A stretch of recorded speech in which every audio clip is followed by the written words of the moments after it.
Okay, I wanted to review all the movies on the IMDB top 250 list from 2015, and then later I can do the 2016 list if anyone wants to see it.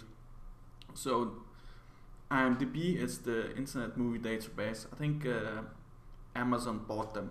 They are a huge movie site, and they have this top 250 list. So the users review movies, and then the movies that got the highest ratings from the users, they get on top of the list.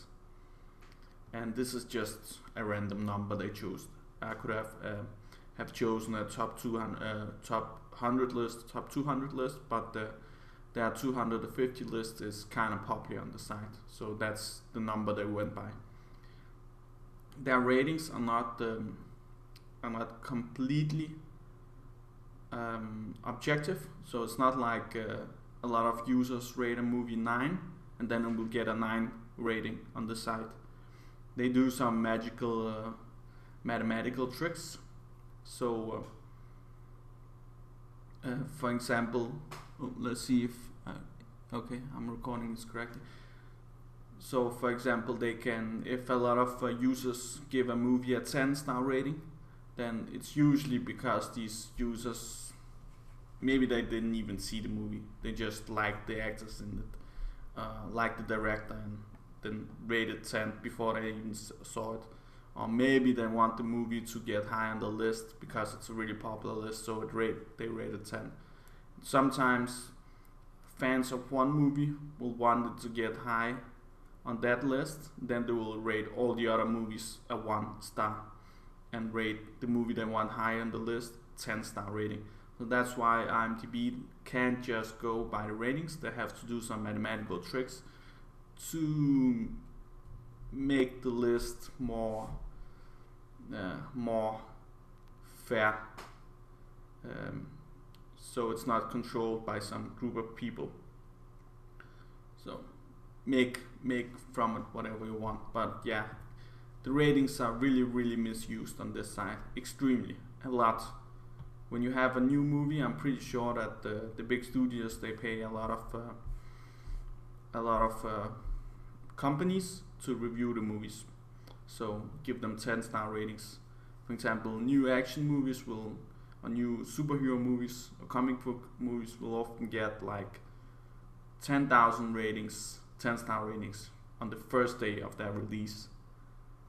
So, but I think the list is not completely pointless. It does make some kind of sense, and you'll see it here. For example, number 1 is Shockhawk Redemption. This is a pretty good movie, and I get what it's on top because it's a simple story, well acted story, well filmed story. It makes historical sense, everything is historically correct. And yeah, it's easy to understand, well liked actors. So it's not a bad movie, and I get why it's so high. And Godfather 2. So let me try to review all the movies on the list, and it will take, I don't know how much it will take, but I'll take 50 movies at a time, so that it doesn't become too long videos. But I have to use maybe a minute on each movie or something like that, maybe 30 seconds. Let's see. Okay, and you can see my ratings. I've given Shawk Redemption 8 stars because I like it really much, a lot, but I don't love it. 8, it means I really like the movie. It's one of my favorite movies, at least on my top 500 list or top 250 list, probably top 500 list, yeah. And it's, everything works in the movie, but it's not a movie that made me change how I live my life, or made me change my understanding of the world, or really shock me about by being that good. So it's good but not fantastic. 9 will mean that it's really incredibly good, nearly perfect.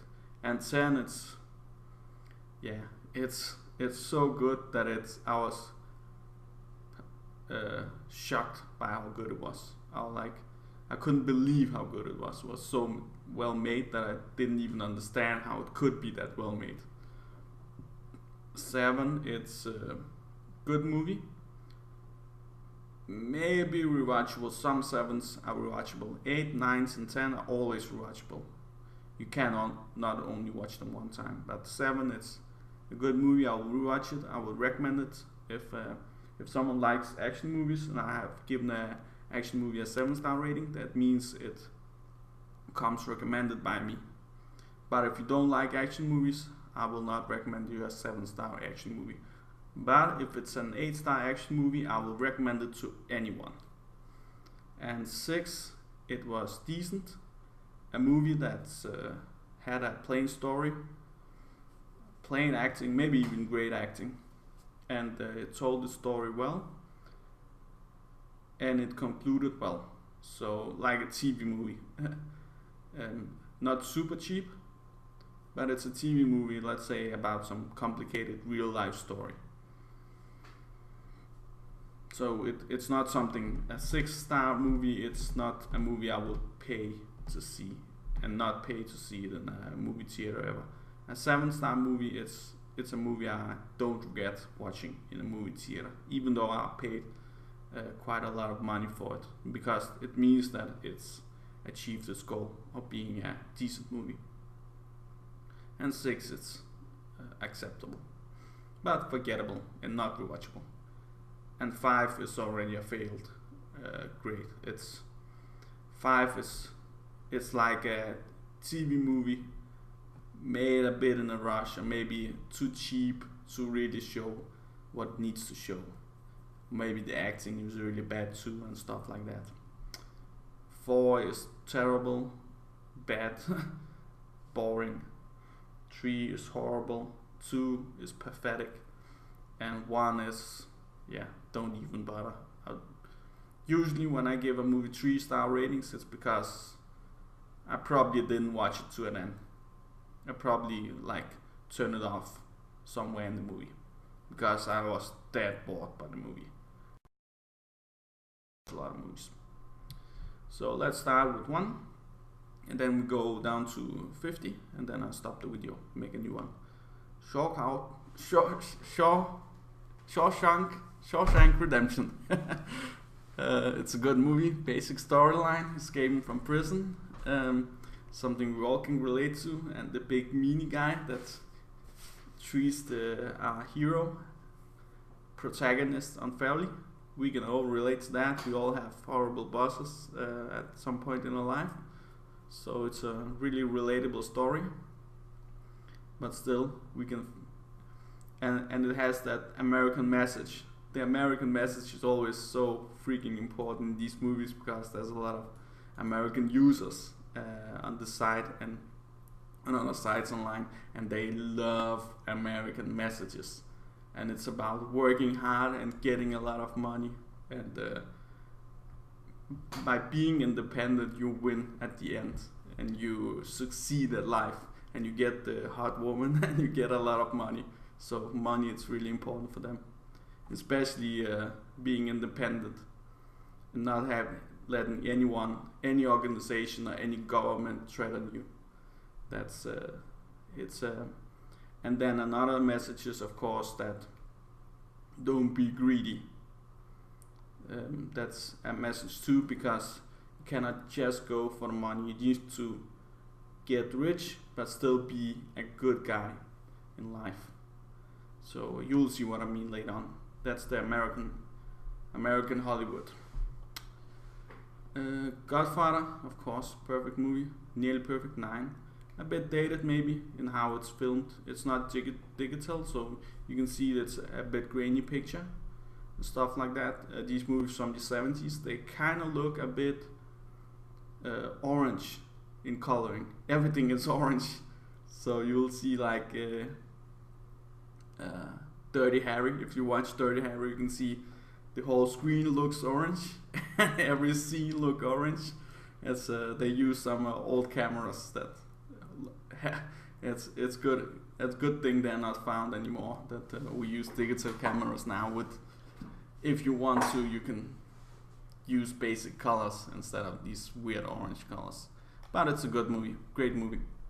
Maybe not fun. Nah, I'd say it's one of the best movies of all time. But it's not a movie that, when I think about it, I don't feel that I need to rewatch it.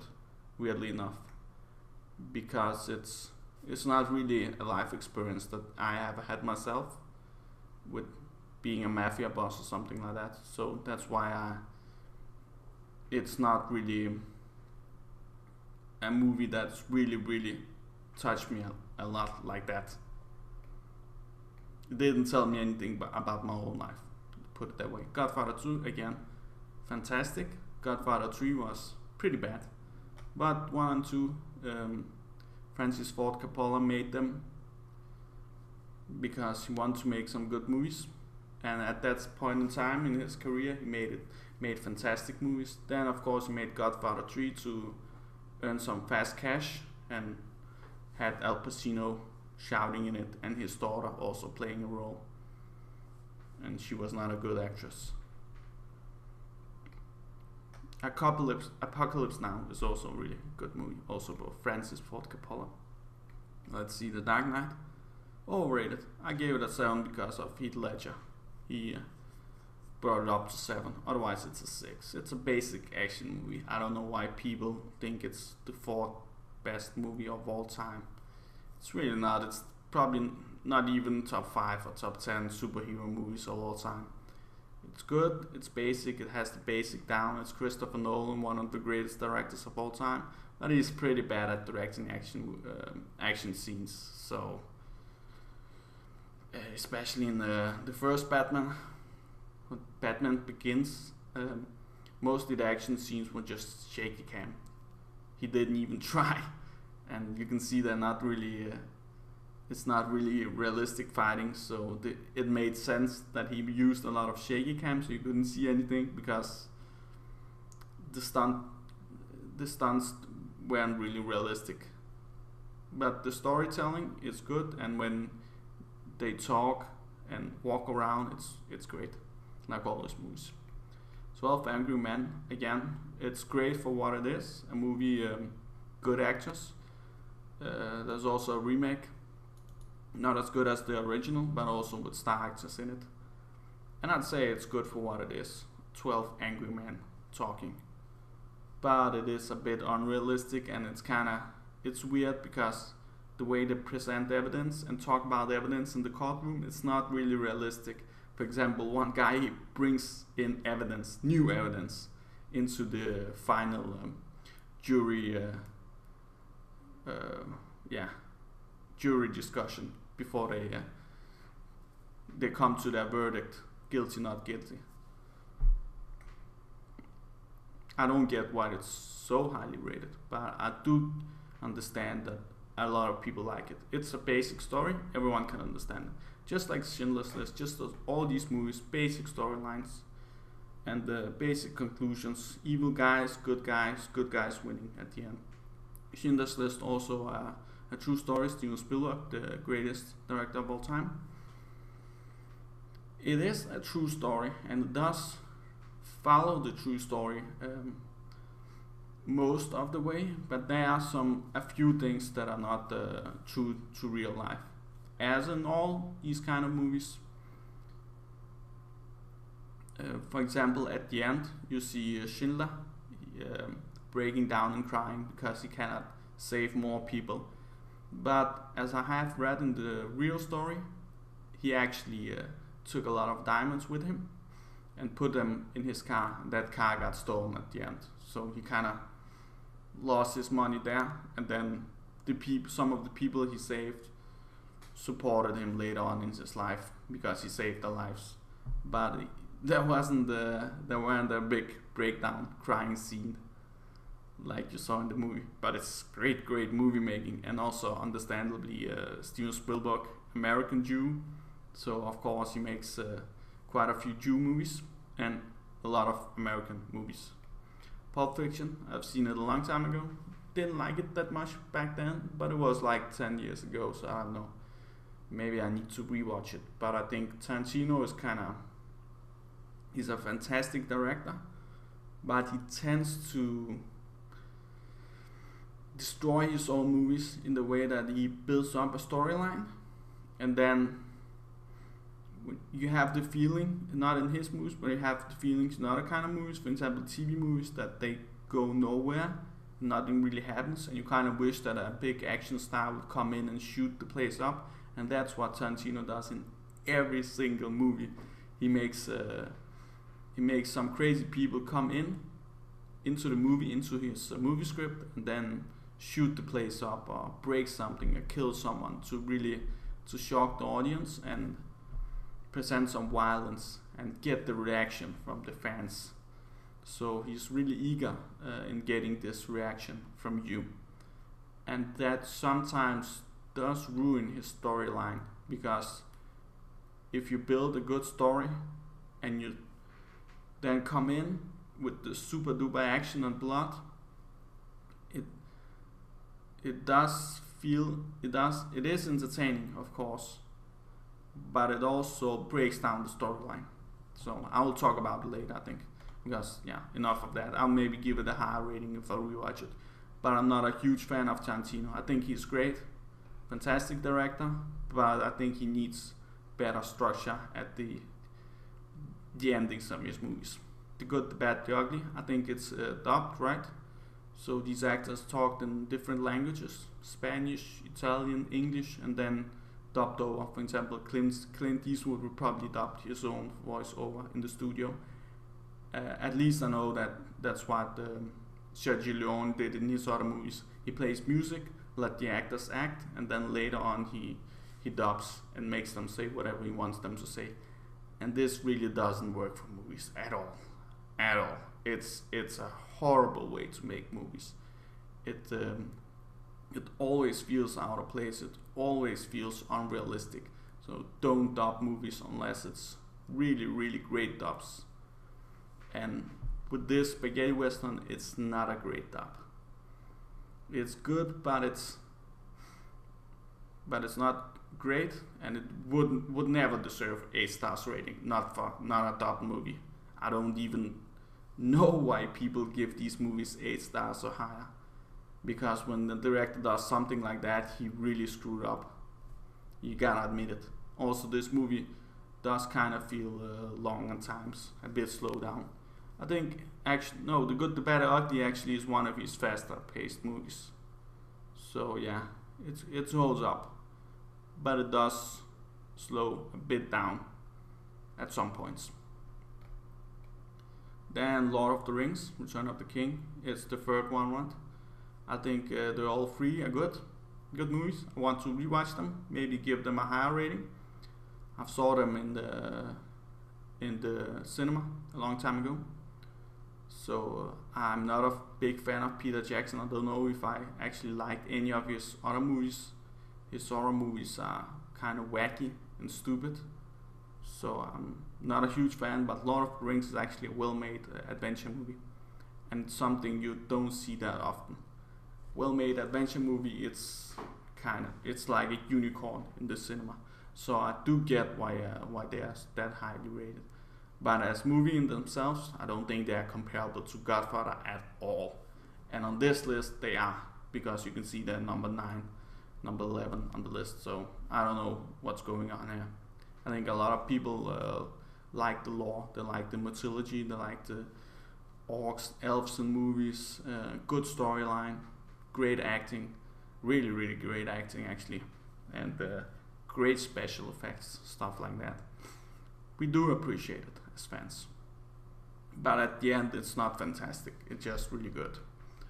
Fight Club, if you hate it, rewatch it. David Fincher is one of the best directors of all time.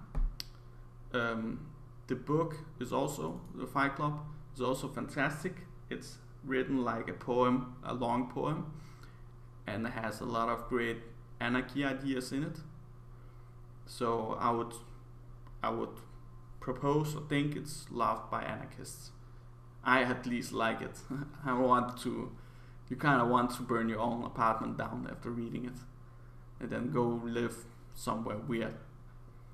And the movie again takes the book and makes it better, just like with the Godfather movies.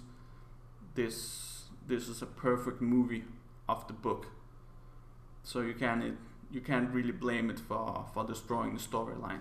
And if you didn't like it first time, I suggest watch it again, and just sometimes you just need to not think that much about it. Just watch it, enjoy it. If you enjoy what's going on screen, then fine. If not, then not.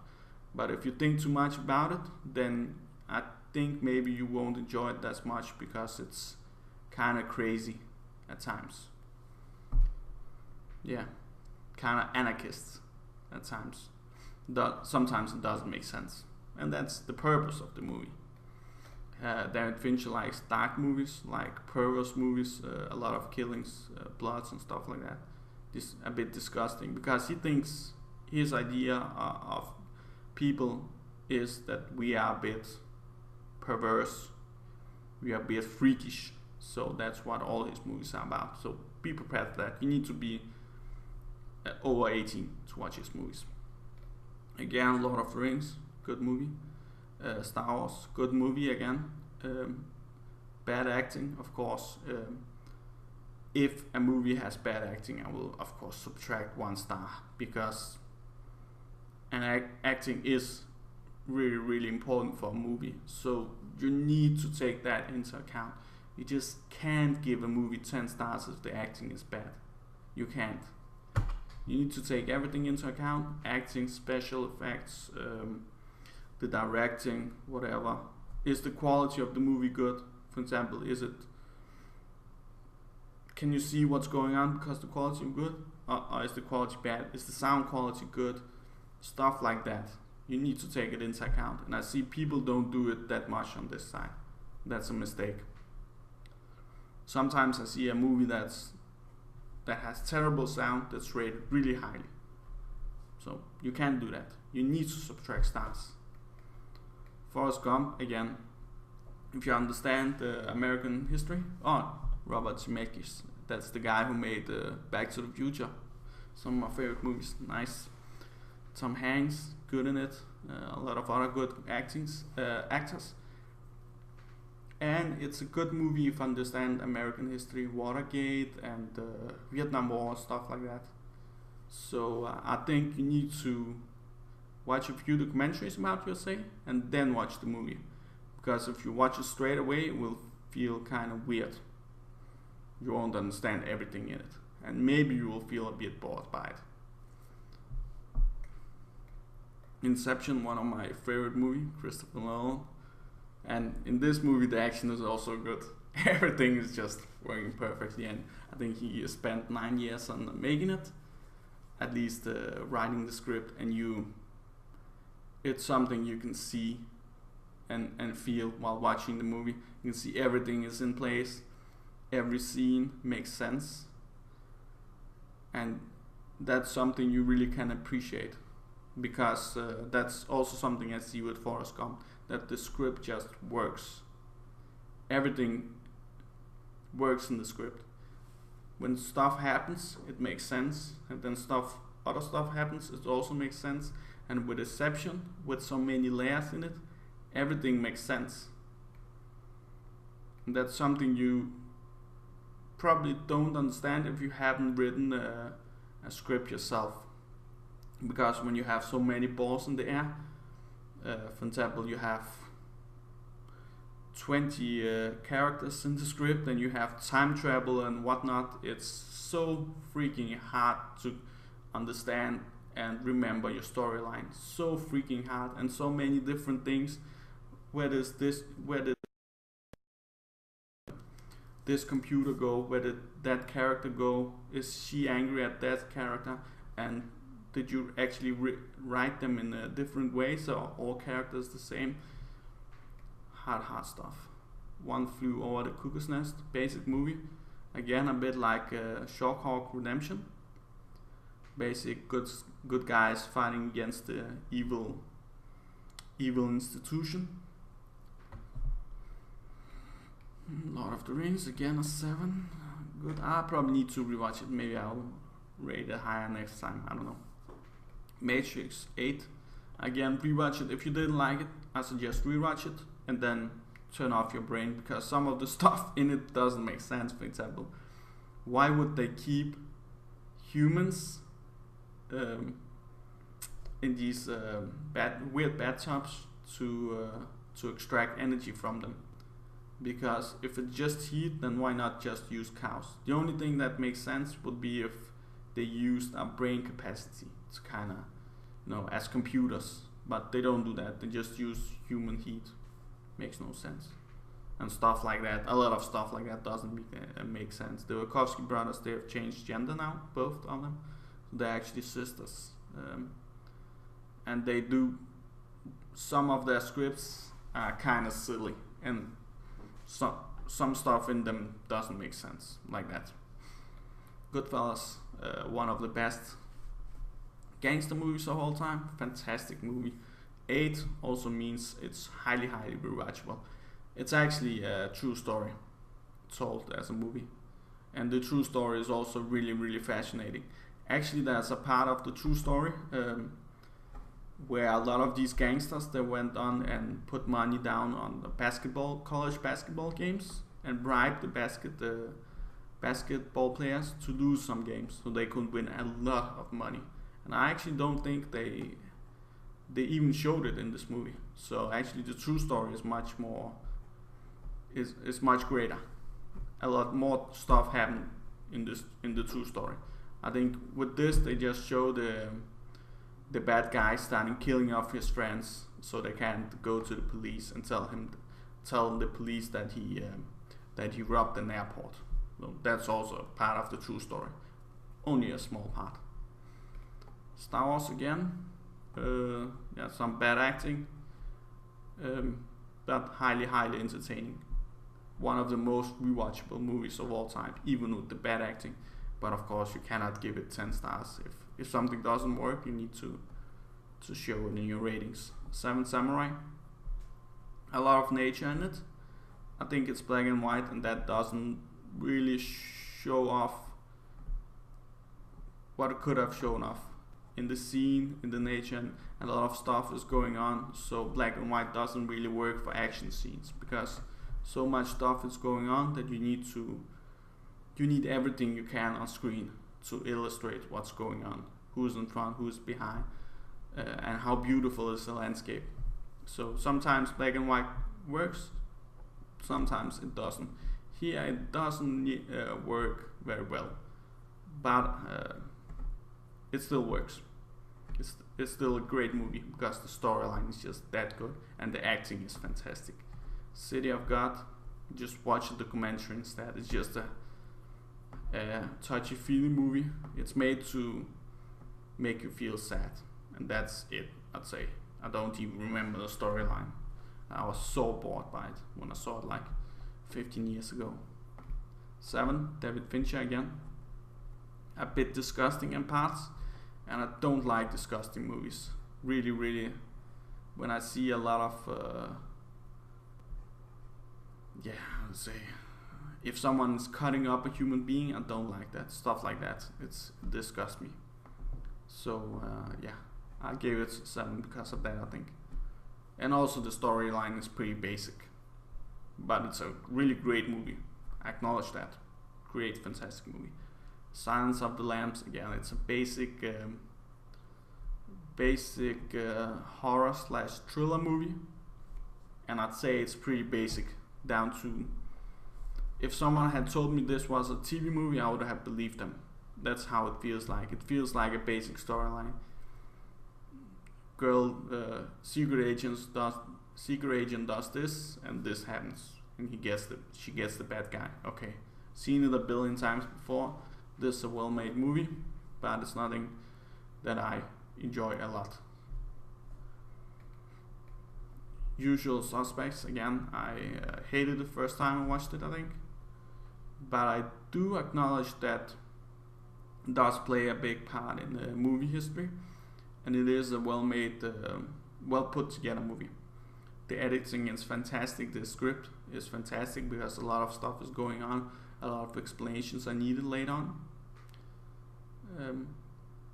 Yeah, I do enjoy The Usual Suspect, but it is a really stupid movie, so don't think too much about it. The twist doesn't make any sense, but it's still a twist, and it's still one of these movies that kind of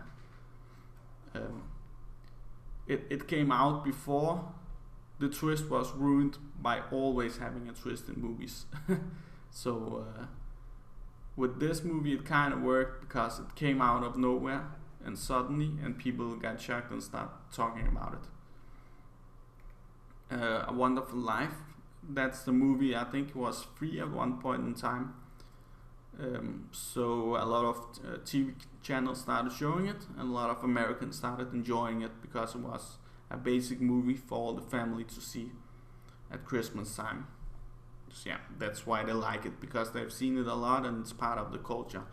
But it's not a great movie, not at all.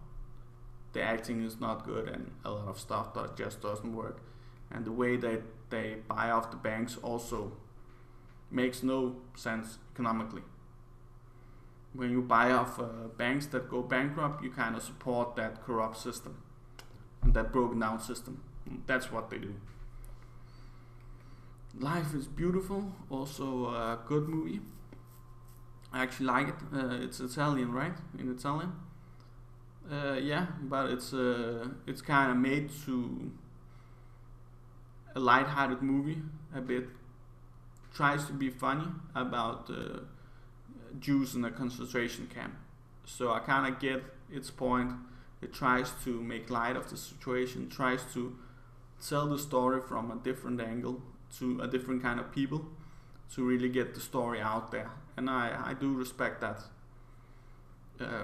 But all in all, it's not more than that. It's not a fantastic story.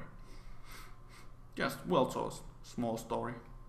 Leon the Professional, a bit weird with a guy walking around with a little girl. It is really, really weird. And the movie by itself, it's good but not great. I don't understand why people think it's great. It's just a basic movie. A bit drama here and there, a bit shoot 'em up, and then that. It's that. Once Upon a Time in the West, Sergio Leone. This one really, really, really suffers from the dub. So you really can see that the actors are not there. They are not conveying the message. They're opening their mouth and then something comes out, but you don't really understand what the hell is going on. But by what you see on screen. And it also comes to a crawl many, many, many times along in the movie. It's just ridiculous at times. Some really, really simple scenes can stretch out to 10 or 15 minutes. It's for me it's just too much. It should have been cut down. And that's what sometimes you get this problem, because when people like Sergio Leone get a lot of money to make movies for, and this movie was, you can see it was really, really expensive. They usually go all in, and they don't cut them down. So if they did a scene, if they filmed a scene, they don't want to remove it because they spend a lot of time on setting it up. So they use all the scenes that they worked on because they think all the scenes are important. At the end, they are not. Highly overrated movie. If you don't believe me, go watch it. Then make up your mind. I think you will understand what I mean. But I think a lot of Americans like it because it really tells the story of how America came about. And it is actually the true story about, not the true story as it happens, but it kind of conveys the point of how the West was settled. So if you disagree with some of my ratings, fine, that's okay, whatever, right?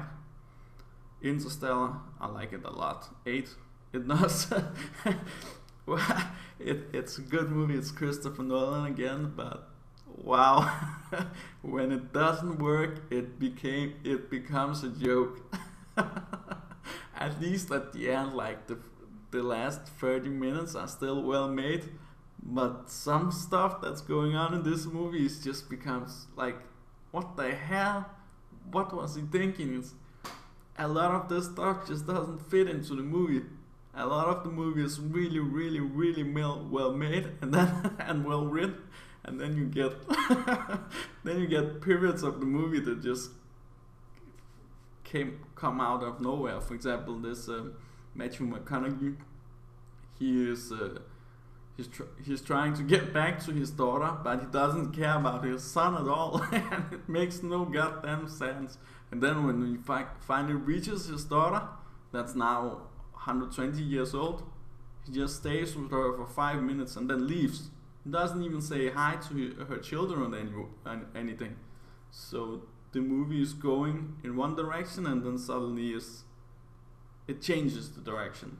And I get why, because okay, he was searching for something, like the protagonist in all movie, right?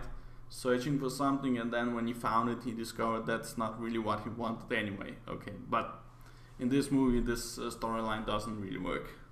But still, I gave it A, because great made movie. The docking scene is just amazing. And it's also used, it's used actual interviews from people who grew up in the Dust Bowl. In the Dust Bowl, there's in Central America, you have a lot of wind. They actually built a lot of windmills now in Texas and this area, Central America. And 100 years ago, they had a lot of wind in these areas. And then when you remove all the trees and remove all the hills, you get these dust winds. And these dust winds, they destroy everything. They destroy the landscape, and your children get sand in the lungs. Everything in your house gets sand on it. And then you get more and more sand everywhere, and you get these huge dust balls at times that kind of attack the cities and lay. It's like snow, but with with sand. So yeah, I like this, that he used the real interviews. Spirit Away, I like the animation, and again, this director is really popular, but the storyline is not always there, and I'm a kind of big sucker for storylines, so it's all over the place. It's a bit magical. A lot of stuff happens, weird stuff, and the animation is great. The fantasy is great, and the characters in it are great. The magical element is fantastic, but the storyline kind of suffers a bit. It's too simple and too basic, and it's not well structured. Saving Private Ryan, again, basic storyline. Actually, the storyline is so basic that it gets a bit boring at times, and the shaky cam doesn't work. I hate shaky cam, and he uses it sometimes, Steven Spielberg, in this movie. And it's a bit slow, maybe, I can't remember. Yeah, it's just a bit boring at times, but I love some of the things that happens in this movie I love a lot, because you do feel like they are real soldiers, and that I love that. American History X, I watched it, yeah, I probably watched it like in 2000 or something like that, and I really liked it. Edward Norton changed the ending, and I kind of like his ending actually. He always tries to change the script and ending of the movies he stars in, and for this one it's actually worked. So I don't know what to say. It was a movie that changed my life, because for me as a young kid, I could see and feel that this could really happen. That a guy could be so far out in a cult and then come back to the real world, to the objective world. Casablanca, fantastic movie. This actually works in black and white, because it's a lot of talking. And when you have two characters interacting on screen, you don't need a lot of color, because there's not a lot of color that's telling the story there, right? They're not out in the nature, they're not out in the mountains, they're not out on the ocean, they're just two people talking. so the color won't convey that much more story here. And it's one of the best scripts ever. Just everything makes sense, all the characters make sense, they're there when they need to be there, and every single character is there to be part of the story and to carry the story along. And that's so hard to do in a script. Imagine you writing a story, need a character to come in and carry the script and the story along, and then later on he needs to come in again. So you need to always be aware of where is the character, what is he thinking, what is he doing now, well these characters do this and that. Yeah. City of Lights, I actually like it. It's a good comedy by Charlie Chaplin. So a lot of fun stuff is happening, but it's a basic storyline. It's not really deep. It's just Charlie Chaplin in silly scenes, and it works. Silly scenes are good too. Psycho, I don't actually know why I gave it a 7.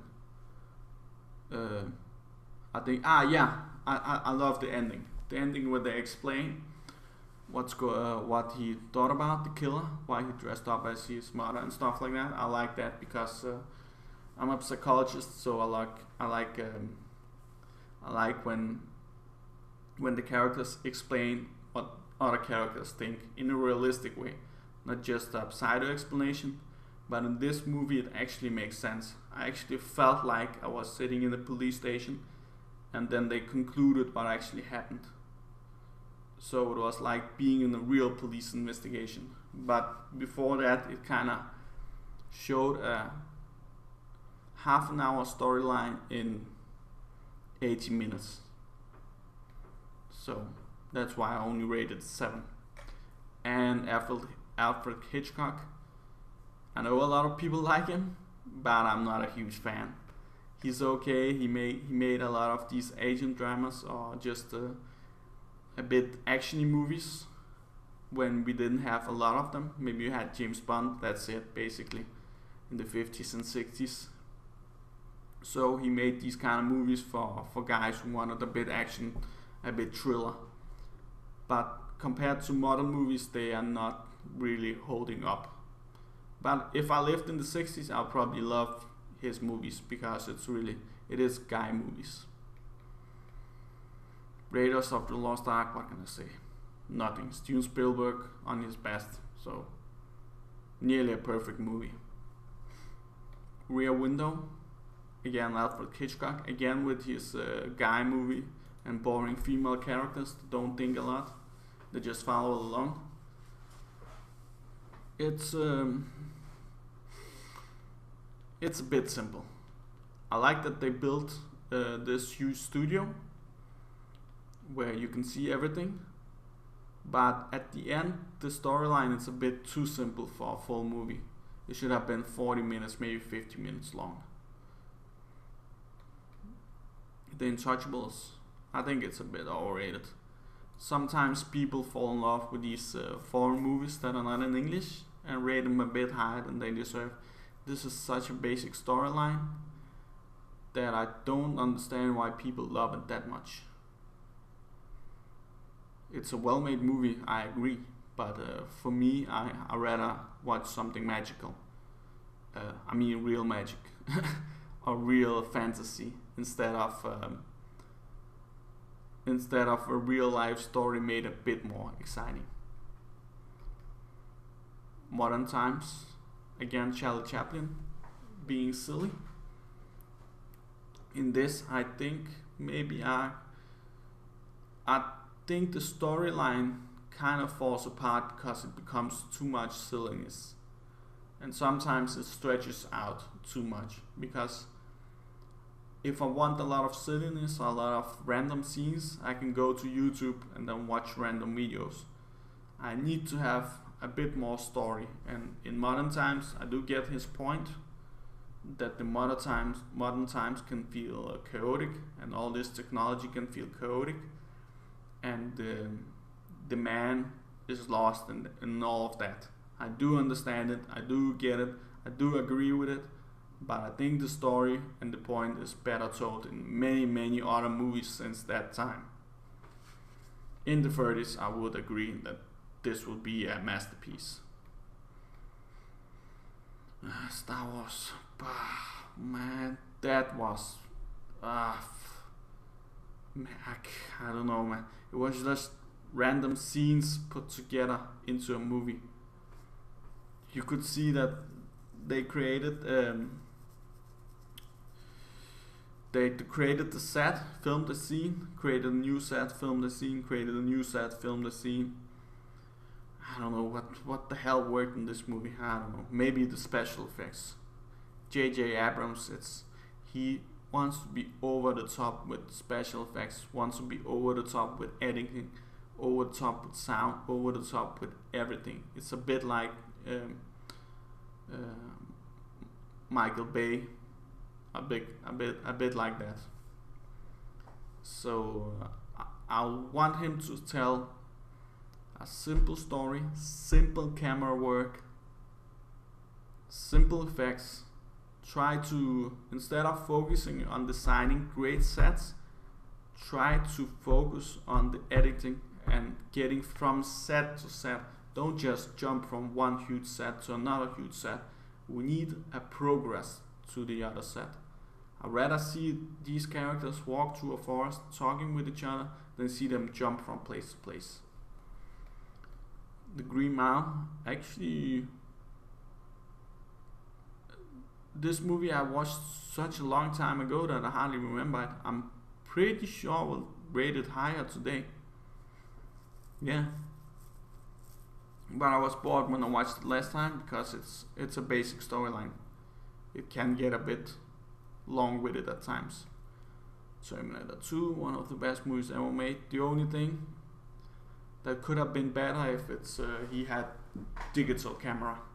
So you can see that some of the scenes are a bit dated because the camera is, yeah, of course, digital camera, you only get that in the middle of 2000s, and then you can really get the crisp scenes. But here it does get a bit orangey at times, a bit yellowy at times, a bit grainy at times, especially dark scenes. And it's good, but it's not great. It does feel a bit movie and a bit fake at times if you don't use digital camera. The pianist, again, Jewish. Roman Polanski is Jewish, so of course he makes movies about Jewish people too. And this one really works. The story is basic, but it works because you feel it's realistic and you do want to know what's actually will happen to him at the end. And it is what it is. It's about a guy struggling during Second World War. That's that. But still, you want to see what will happen. Whiplash. I think Whiplash was one of the best sleeper hits of all time because it didn't cost that much to make. It came out of nowhere. You didn't have Leonardo DiCaprio or these huge Matt Damon or huge star actors in it. Basic movie and such a fascinating tale that it's fantastic to see such a basic story just work and just pull you into the story and then throw you out again. The Departed. I've seen the original. The original I didn't like at all. I think some of this non-English cinema can be a bit too much Hollywood. It's much more Hollywood than Hollywood. They do have more of these simple scenes, more movie trope scenes, where, for example, you need a good guy and you need a attractive girl and stuff like that. So sometimes they do overuse it in other kind of cinema. And this Departed is of course a remake of these two movies. This is put into one movie, and I think I would rate it much higher today if I saw it today because I wasn't that fascinated by it. It's Martin Scorsese, so it's one of the best directors of all time. but does feel a bit long at times. Could maybe if it was a bit shorter, or the story was a bit more provocating. Yeah. Back to the Future, best movie all time. Again, Robert Zemeckis, Michael J. Fox, fantastic. Memento, I actually really like the editing. Again, the script is so well made that it's incredible. I suggest you watch it. If you like movies, you need to watch Memento. Maybe you won't love it because the storyline is a bit basic. So if it was not edited that well, not written that well, I'll probably give it a 6 or something like that. But because of the editing, because of the way everything fits together, I kind of respect the movie making, and I kind of respect the craft work that was put into the movie. And that respect I get for that, and I feel for Christopher Nolan, makes me like this movie even while I watch it. But it's not a movie I would love to rewatch, at least not alone, because this handiwork that we really love and enjoy does not make the perfect movie. It just makes a fascinating tale, fascinating piece of art. That's what it is. It's a piece of art.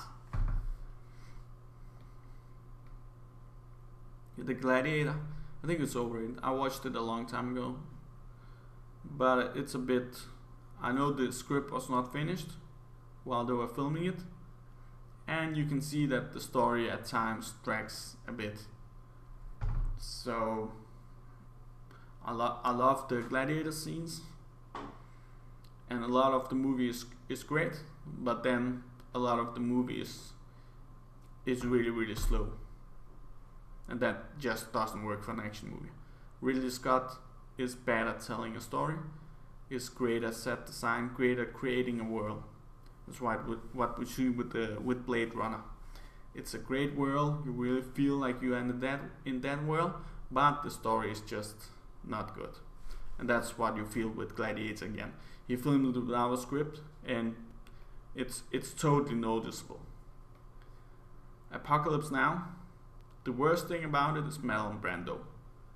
He was really bad in that movie.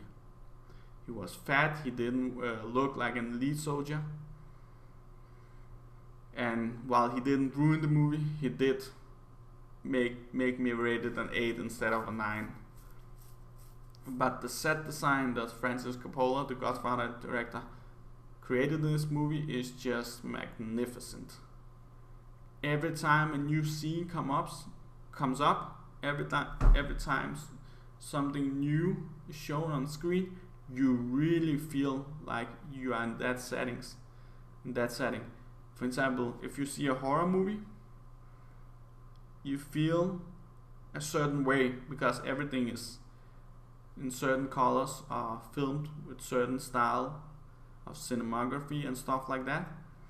And in Apocalypse Now, you change your mental state all the time, because every time a new set design comes up, you change your mental state because the set design is just so well done. That's what I like about this movie. It's like 10 movies in one put together, and it works because the story is there. And then this will be the last one in this video, because it was 54 minutes, and I think the last 4 videos will be a bit fast, I hope, because there won't be a big introduction. And I hope you can understand my English, because I don't speak it that much. And I hope that it wasn't too boring to watch this list. But if you want to see a review of some specific movie, then just scroll past the other movies. Doctor Strangelove from '64. I do get that it was interesting in '64. Kind of simplified philosopher or silly philosopher. So he does make these semi-intellectual movies that have a bigger message to him. But at the end of the day, I'm not a huge fan. Just like with Alfred Hitchcock, I'm not a huge fan of Kubrick. He's again one of these kind of directors that does his own thing. So he does his own movie, and then when you see it, you feel like he did everything himself and no one was standing over him and telling him to remove all the boring scenes from the movie. And Strangelove, and again, it's such a basic storyline that I cannot love it, because the storyline is just too basic. It feels like a made for TV script made like a real movie, or really expensive movie. So yeah, I think that was that. Let's see how it turned out.